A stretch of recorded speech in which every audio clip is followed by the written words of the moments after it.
गन्ने के खेत में घेर के उन्होंने मेरा रेप किया, मेरे बच्चों के ऊपर तमंचा लगा के। नहीं, मुझे कहीं इंसाफ नहीं मिला। बस मेरे मौत के अलावा और कोई मेरे पास रास्ता नहीं है, क्योंकि मैंने फांसी भी लगा ली थी और मुझे पुलिस फांसी पे से तार के लेके गई थी, क्योंकि उनके पास मेरा वीडियो भी है। मुझे जीने का मकसद दिया जाए और मेरी कार्रवाई की जाए। बस मैं यही चाहती हूँ। मेरे 2 छोटे छोटे बच्चे हैं। मेरा अगला कदम यही होगा कि अपने बच्चों को लेकर जहर खाना पड़ेगा। अखिलेश जी से मैं यही चाहती हूँ कि मुझे न्याय मिलना चाहिए, मेरी कार्रवाई होनी चाहिए, मेरी और मेरे बच्चों की जान बच जाए। जो मेरे साथ हुआ उसका मुझे न्याय मिले। मेरठ से आए थे तो ये सोच के आए थे कि योगी जी सबको इंसाफ दिलाते हैं, लेकिन मैं उनसे मिली, मैंने उनको अपनी सारी बात बताई, उनसे बोला कि साहब मेरे साथ मेरा रेप हुआ है, लेकिन उन्होंने मेरी बात को इग्नोर कर दिया। अभी तक मुझे कोई इंसाफ नहीं मिला। मुझे लगा था कि योगी से मिलने के बाद मुझे जरूर इंसाफ मिलेगा, लेकिन मुझे सर कोई इंसाफ नहीं मिला अभी तक। मेरे को 1 साल हो गया भटकते हुए, लेकिन आज तक मुझे कोई न्याय नहीं मिला। 24 तारीख को मेरा मुकदमा चढ़ा, 15 को चढ़ा, लेकिन अभी तक मुझे ना तो मेरे 164 के बयान किए गए और ना ही मुझे न्याय मिला। मुझे नहीं लगता कि मुझे न्याय मिलेगा। मुझे मौत के अलावा और कोई रास्ता नहीं है मेरे पास। जब से 15 तारीख से मुकदमा चढ़ा, वो लोग रोज हम पे हमला कर रहे थे, लगातार हमको घर से बाहर भी नहीं निकलने दे रहे थे, हम पे लगातार हमला हो रहा था। इसीलिए रोज हम 112 पे फ़ोन भी करते, पुलिस भी आती, लेकिन पुलिस वाले ये बोलते कि इंस्पेक्टर साहब ने हमको मना किया है, हम पकड़ के नहीं ले जा सकते। सीओ साहब का, इंस्पेक्टर साहब का आदेश है, हम उनको नहीं पकड़ सकते। इस दौरे सियासत का बस इतना सा फसाना है, बस्ती भी जलानी है, मातम भी मनाना है।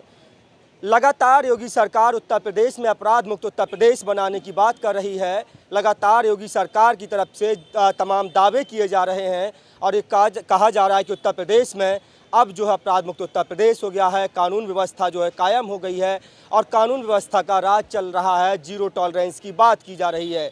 लगातार जो है योगी सरकार अपनी दुहाई देते नहीं थक रही है, लेकिन उत्तर प्रदेश की ही योगी सरकार में अपराधियों के हौसले इतने बुलंद हैं कि एक पूरा परिवार बच्चों के साथ न्याय की गुहार लगा रहा है और दर दर भटक रहा है। मुख्यमंत्री योगी आदित्यनाथ से भी ये परिवार मिला है, ये परिवार जो है तमाम लोगों से मिला है और सालों से न्याय की गुहार लगा रहा है। बता दें कि ये महिला जो है, जो पीछे खड़ी है, इसके साथ सामूहिक तौर पर बलात्कार किया गया है। तमाम जो अपराधी थे उनके हौसले इतने बुलंद हैं कि महिला को पहले गाड़ी में ले जाते हैं और उसके बाद महिला के साथ बलात्कार जैसे जघन्य अपराध को अंजाम दिया जाता है। ये महिला उत्तर प्रदेश के मुख्यमंत्री योगी आदित्यनाथ से मिलती है, वही योगी आदित्यनाथ जो लगातार जो है ठोको नीति के तहत, बुलडोजर नीति के तहत लगातार उत्तर प्रदेश में सुशासन कायम करने के लिए काम कर रहे हैं। बातचीत करेंगे इस महिला से, आखिरकार क्यों ये महिला लखनऊ की सड़कों पर भटक रही है। पीछे समाजवादी पार्टी का कार्यालय है, इससे पहले मुख्यमंत्री निवास, भाजपा कार्यालय, तमाम जो है पार्टी के कार्यालयों के चक्कर लगा चुकी है, लेकिन अब भी इंसाफ से कोसों दूर है। किस तरह की घटना हुई, क्या हुआ आपके साथ, पूरा बताइए। 24 जनवरी में वे लोग मेरे घर में घुसे थे और मेरे साथ मेरी इज्जत लूटने का प्रयास किया था, लेकिन उन लोगों के खिलाफ मुकदमा चढ़ाया गया। उन लोगों के खिलाफ जो मुकदमा दर्ज किया गया वो नहीं किया गया जो मैंने एप्लीकेशन दी थी, वो वैसी गाली गलौज का चढ़ा दिया गया। उसके बाद से उन लोगों के हौसले इतने बुलंद हो गए कि 25 तारीख को उन्होंने मेरा रेप किया। मुझे सड़क से उठा के मेरे बच्चों के साथ गाड़ी में घेर के ले गए और गन्ने के खेत में उन्होंने 3 लोगों ने, विपिन, गुरुद्वाल और सौरभ, उन्होंने वारी वारी से मेरा बलात्कार किया और मेरा अश्लील वीडियो भी बनाया जो कि उनके अभी भी पास है और वो उस वीडियो को लेके मुझे हर रोज टॉर्चर करते हैं। वो फिर से मेरे साथ वो करना चाहते हैं जो उन्होंने 25 तारीख को किया है। अब मैं ये चाहती हूँ कि वो लोग मेरी हत्या कर देंगे। वो मेरे हत्या के प्रयास कर रहे हैं लगातार। 15 तारीख को उनके खिलाफ मुकदमा दर्ज किया गया, लेकिन तब से वो लोग मेरी हत्या का, मेरे बच्चों की प्रयास कर रहे हैं। 30 तारीख को मैंने अपना घर छोड़ दिया अपने परिवार के साथ, लेकिन मैं अभी घर नहीं जाना चाहती तब तक मुझे इंसाफ नहीं मिलेगा, क्योंकि वो लोग हमारी हत्या कर देंगे। मैं चाहती हूँ कि सरकार से कि मुझे न्याय मिलना चाहिए। आपने इसकी शिकायत कहाँ की है? मैंने इसकी शिकायत सबको दी, योगी जी को भी दी, लेकिन जितने भी अधिकारी मेरठ में हैं उनको सबको दी है, लेकिन किसी ने आज तक कोई कार्रवाई नहीं की मेरी। आपका मेडिकल परीक्षण हुआ? नहीं, मेरा मेडिकल कराया गया, जिसके कारण मेरे हाथ में भी बहुत चोट आई थी। ना हाथ का कराया गया, ना मेरा शरीर का मेडिकल कराया गया।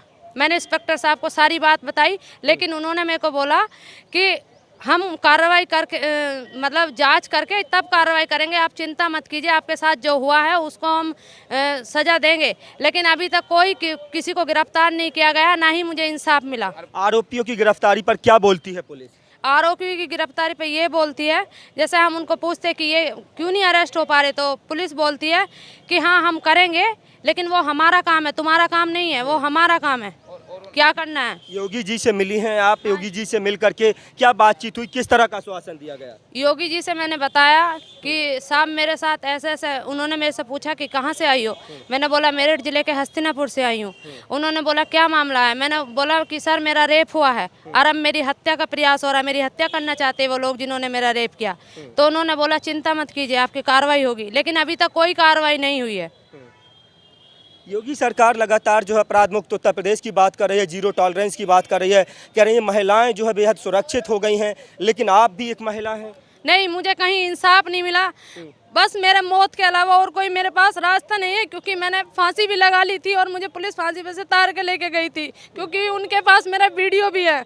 मुझे जीने का मकसद दिया जाए और मेरी कार्रवाई की जाए, बस मैं यही चाहती हूँ। मेरे 2 छोटे छोटे बच्चे हैं। इंस्पेक्टर साहब ने हमारी किस तरह की अब न्याय की कितनी उम्मीद है? आप कितने जो है महीनों से भटक रही हैं न्याय की उम्मीद को लेकर? मेरे को 1 साल हो गया भटकते हुए, लेकिन आज तक मुझे कोई न्याय नहीं मिला। 24 तारीख को मेरा मुकदमा चढ़ा, 15 को चढ़ा, लेकिन अभी तक मुझे ना तो मेरे 164 के बयान किए गए और ना ही मुझे न्याय मिला। मुझे नहीं लगता कि मुझे न्याय मिलेगा। मुझे मौत के अलावा और कोई रास्ता नहीं है मेरे पास। अगर न्याय नहीं मिलता है तो अगला कदम आपका क्या होगा? मेरा अगला कदम यही होगा कि अपने बच्चों को लेकर जहर खाना पड़ेगा।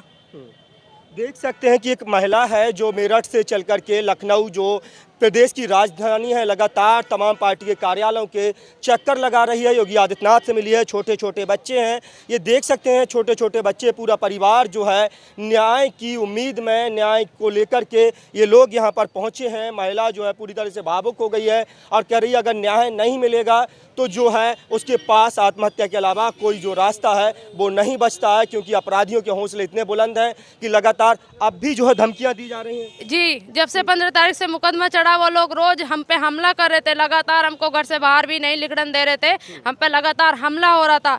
इसीलिए रोज हम 112 पे फ़ोन भी करते, पुलिस भी आती, लेकिन पुलिस वाले ये बोलते कि इंस्पेक्टर साहब ने हमको मना किया है, हम पकड़ के नहीं ले जा सकते। सीओ साहब का, इंस्पेक्टर साहब का आदेश है, हम उनको नहीं पकड़ सकते।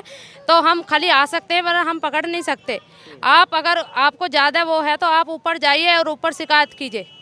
इसलिए हमने अपना 30 तारीख को घर छोड़ दिया। घर छोड़ दिया है? जी, हमने 30 तारीख को अपना घर छोड़ दिया। समाजवादी पार्टी के कार्यालय पहुंची थी, अखिलेश जी से क्या मुलाकात हुई है? किससे मुलाकात हुई है? किस तरह का आश्वासन मिला है? नहीं, अभी अखिलेश जी से तो मुलाकात नहीं हुई हमारी, लेकिन जो अतुल जी हैं उनसे मुलाकात हुई हमारी। उन्होंने बोला आप निश्चिंत रहिए, आपकी कार्रवाई होएगी। अखिलेश जी से अगर मिलती हैं तो किस तरह की मांग रहेगी, किस तरह की बातचीत करेंगे? अखिलेश जी से मैं यही चाहती हूँ कि मुझे न्याय मिलना चाहिए, मेरी कार्रवाई होनी चाहिए, मेरी और मेरे बच्चों की जान बच जाए। जो मेरे साथ हुआ उसका मुझे न्याय मिले।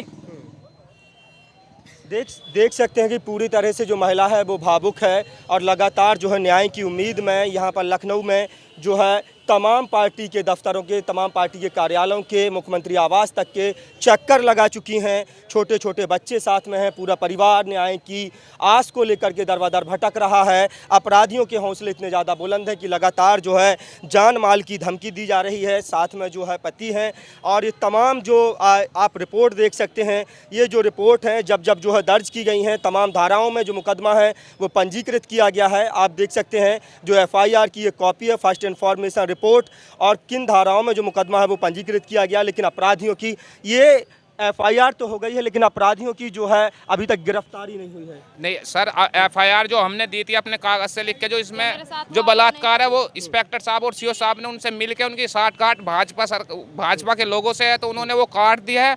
पैसे लेकर CO साहब और इंस्पेक्टर साहब और 2 दरोगा है जो मनीराम है और एक अरुण कुमार है और बच्चू सिंह इंस्पेक्टर और CO साहब आशीष शर्मा, सब उनसे मिले हुए हैं। आशीष शर्मा के पास हम कई बार गए, सर वो लोग हमारी हत्या कर देंगे, तो CO साहब ये बोलते हैं कि तो जब तुम्हारी हत्या हो जाएगी उसके बाद हम कार्रवाई कर देंगे। सीओ साहब ये बोलते कि जब हत्या हो जाएगी हम तुम्हारी कार्रवाई कर देंगे। जो पहला मुकदमा था सीओ साहब उनसे मिले हुए हैं, पहले मुकदमे में भी मैडम के 164 के बयान नहीं कराए और इसमें भी अब ये जो 15 तारीख का चढ़ा हुआ है ना, इसमें वो जो केस है रेप का वो भी काट दिया है और इसमें भी बयान नहीं करा रहे, 164 के ना बयान करा रहे और हमें उल्टी दोष देते हैं कि उनसे फैसला कर लो वरना तुम्हारी वो हत्या कर देंगे और तुम कुछ नहीं कर पाओगे। लगातार भारतीय जनता पार्टी की सरकार महिला सम्मान की बात करती है। महिलाओं के सम्मान में बीजेपी मैदान में बेटी बचाओ बेटी पढ़ाओ जैसे तमाम स्लोगन दिए जाते हैं, लेकिन आप देख सकते हैं कि एक महिला जो पूरी तरह से अब जो है लखनऊ के चक्कर काट रही है और जिस तरह से लगातार ये दावा किया जा रहा है उत्तर प्रदेश की योगी और मोदी सरकार बेटी बचाओ बेटी पढ़ाओ का नारा देती है महिलाओं के सम्मान में, भारतीय जनता पार्टी मैदान में, लेकिन अब एक महिला जो है सिसक रही है, आंसू बहा रही है और लखनऊ की सड़कों पर लगातार तमाम पार्टी के कार्यालयों के चक्कर लगा रही है। सीओ साहब हमारे घर पे गए थे 8 तारीख को, लेकिन मैडम का बयान लेने गए थे, रात को 8 बजे गए थे, ना कोई महिला कांस्टेबल थी और महिला से बहुत बदतमीजी गंदे गंदे सवाल पूछे, ये उसका सबूत है, ये देखिए फोटो, रात को 8 बजे गए थे, ये रहे उनके फोटो, कोई महिला कांस्टेबल भी नहीं थी और वे कह रहे थे हमारी मैडम बता रही थी तो वो हंस रहे थे और हमें ये कह रहे थे कि तुम इनसे फैसला कर लो वरना तुम्हारी हत्या कर देंगे। सीओ साहब के बयान है और इंस्पेक्टर साहब भी ये बोलते हैं।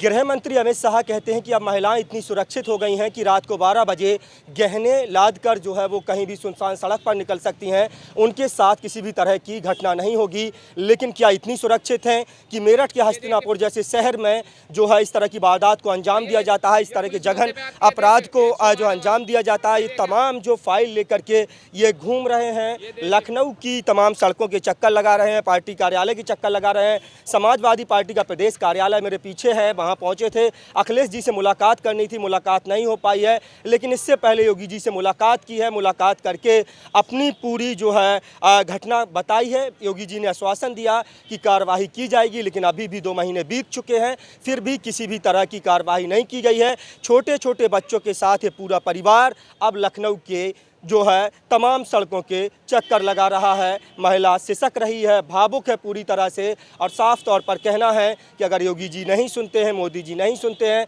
सरकार इनकी बात नहीं सुनती है तो इनके पास आत्महत्या के अलावा फिर कोई और विकल्प नहीं बचता है। हालांकि लगातार जो है तमाम नारे दिए जा रहे हैं, चाहे अपराध मुक्त उत्तर प्रदेश की बात करें या अपराधियों के थर-थर कांपने की बात करें, लगातार योगी आदित्यनाथ कह रहे हैं, लेकिन उसी उत्तर प्रदेश के मेरठ में इस तरह की जघन्य अपराध को अंजाम दिया जाता है। मेरठ से आए थे तो ये सोच के आए थे कि योगी जी सबको इंसाफ दिलाते हैं, लेकिन मैं उनसे मिली, मैंने उनको अपनी सारी बात बताई, उनसे बोला कि साहब मेरे साथ मेरा रेप हुआ है, लेकिन उन्होंने मेरी बात को इग्नोर कर दिया। अभी तक मुझे कोई इंसाफ नहीं मिला। मुझे लगा था कि योगी से मिलने के बाद मुझे जरूर इंसाफ मिलेगा, लेकिन मुझे सर कोई इंसाफ नहीं मिला अभी तक। कितने लोगों ने रेप किया है आपके साथ? 3 लोगों ने, विपिन, गुरुद्वाल और सौरभ ने। उनके पास मेरा वीडियो भी है। वीडियो भी है? हाँ जी, उनके पास मेरा वीडियो भी है। ये घटना कब की और कहाँ की है? 25 तारीख की है। ये हमारे घर से थोड़ी सी दूर गन्ने का खेत है, वो अपनी गाड़ी में मुझे ले गए थे बच्चों के साथ ठाके और गन्ने के खेत में घेर के उन्होंने मेरा रेप किया, मेरे बच्चों के ऊपर तमंचा लगा के। अच्छा। तब उन्होंने मेरा रेप किया। उनके पास मेरा वीडियो भी है। अब भी धमकियां दी जा रही हैं? अब भी धमकी दी जा रही है लगातार। 30 तारीख को हमने अपना घर छोड़ दिया, वो लोग हम पे हमला कर रहे थे लगातार। पुलिस भी आ रही थी 112 की, थाने भी जा रहे थे, लेकिन किसी ने कोई कार्रवाई नहीं की, इसलिए हमने अपना घर छोड़ दिया। हमें इंसाफ नहीं मिल रहा। अब लगता है कि इंसाफ मिल पाएगा? पता नहीं सर, अभी तो हम भटक रहे हैं, हमें इंसाफ मिलेगा या नहीं ये तो हम नहीं बता सकते, पर हम पूरी उम्मीद से आए थे कि हमें इंसाफ मिले, लेकिन अभी तक हमें कोई इंसाफ नहीं मिला। योगी जी से मिलके लग रहा है कि इंसाफ की उम्मीद है कुछ? योगी जी से मिले थे हम, लग रहा था कि इंसाफ मिलेगा, लेकिन अब नहीं लग रहा कि हमें इंसाफ मिलेगा, क्योंकि बहुत दिन हो गए हमको मिला, अभी तक कोई इंसाफ नहीं मिला। हम ऐसे ही भटक रहे हैं। ये पूरा परिवार है, पूरी तरह से महिला भावुक हैं, जिनके साथ सामूहिक बलात्कार जैसा जघन्य अपराध हुआ है। उत्तर प्रदेश में भले ही डंका पीटा जाता रहे, उत्तर प्रदेश में कहा जाता रहे कि उत्तर प्रदेश में अब अपराध मुक्त उत्तर प्रदेश हो गया है, अपराधी माफिया उत्तर प्रदेश छोड़ करके जा चुके हैं, भले ही कानून व्यवस्था की दुहाई दी जाती रहे, भले ही इस कानून व्यवस्था के राज कायम करने की बात की जाती रहे, लेकिन ये परिवार जिसके साथ सामूहिक बलात्कार हुआ है, छोटे छोटे बच्चों के साथ, ये लखनऊ की सड़कों पर भटक रहा है इंसाफ की आस में। इंसाफ की आस लेकर के मुख्यमंत्री योगी आदित्यनाथ से मिले, लेकिन महिला अब पूरी तरह से न्याय की जो है उम्मीद तोड़ चुके हैं। ये पूरा परिवार कह रहा है कि जब तक इनको न्याय नहीं मिलेगा तब तक लोग घर वापस नहीं जाएंगे, क्योंकि अगर घर वापस जाते हैं तो वहाँ भी अपराधियों का डर सता रहा है। आप लोगों की क्या राय है? कमेंट बॉक्स में अपनी राय देना ना भूलें कि किस तरह से उत्तर प्रदेश में योगी सरकार किस तरह का न्याय कर रही है। क्या इस महिला को न्याय नहीं मिलना चाहिए? अपने साथी कैमरा पर्सन नाजिस अंसारी के साथ इमरान मंसूरी की रिपोर्ट। नमस्कार।